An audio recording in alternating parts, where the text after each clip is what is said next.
The composition of President Museveni's latest cabinet has sparked a nationwide debate, with discussions centering on regional representation and the effectiveness of ministerial appointments in driving development. According to the appointments, Uganda received one of the largest shares of cabinet positions, while regions such as Bugisu and West Nile registered among the lowest levels of representation. The Katikkiro of Buganda, Charles Peter Mayiga, said proportionate representation is fair, welcoming the development. When they are picked members of the executive, and the executive sets the policies on which the country is run, and each region needs representation, in all fairness.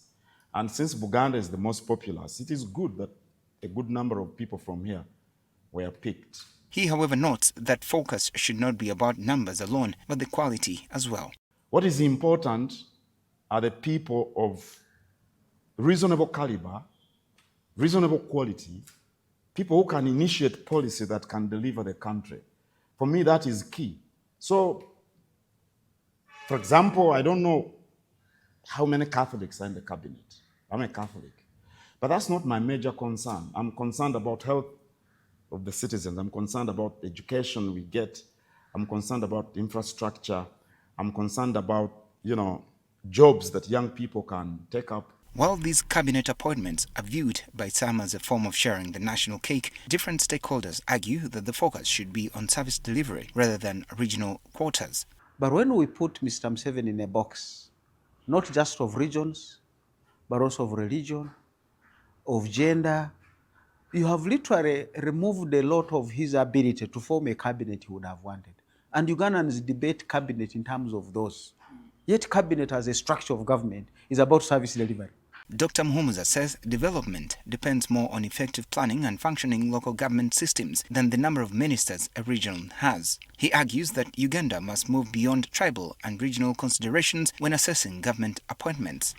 You may even have your minister, but if your district has not produced a good development plan, it doesn't have the people to work in there to deliver that plan. The regional development plan is not there. The road to your area is not there. It doesn't matter whether your minister is the minister of what. So there are certain things that must go beyond the tribal and regional discussions and focus on, will government deliver for me? So what I would be asking for, what is the plan of government for my region?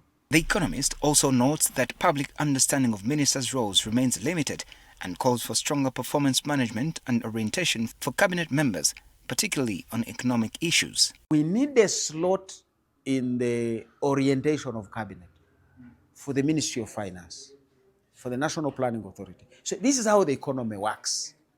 So that when they are taking cabinet decisions, they are at the back of their mind this is how the economy works. Don't just go and put a milk cooler and processing facility in Karamoja. The cows in Karamoja are not about milk. They're about culture. Meanwhile, youth activist Telpista Kiza says the new cabinet reflects efforts to accommodate women and young people, but representation alone is not enough. So I think for a country like Uganda, it's not all about the quantity, it's about the quality of the ministers that you have. Kiza says regional representation can help promote national cohesion and unity, while also giving communities a sense of inclusion in government. She adds that ministers can play an important role in advocating for the needs of their regions. So having their own in there helps them to lobby, given that the resources are limited.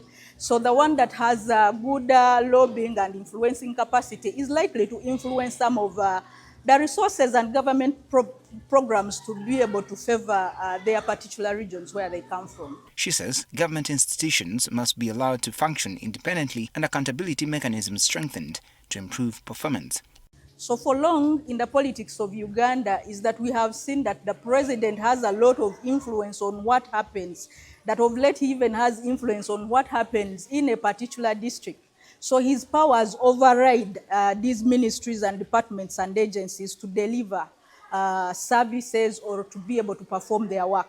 Analysts and economists agree that while regional balance remains politically important, the real measure of cabinet effectiveness will be its ability to deliver services and improve the lives of ordinary Ugandans. I'm Benjamin Jumbe, NTV Weekend Edition.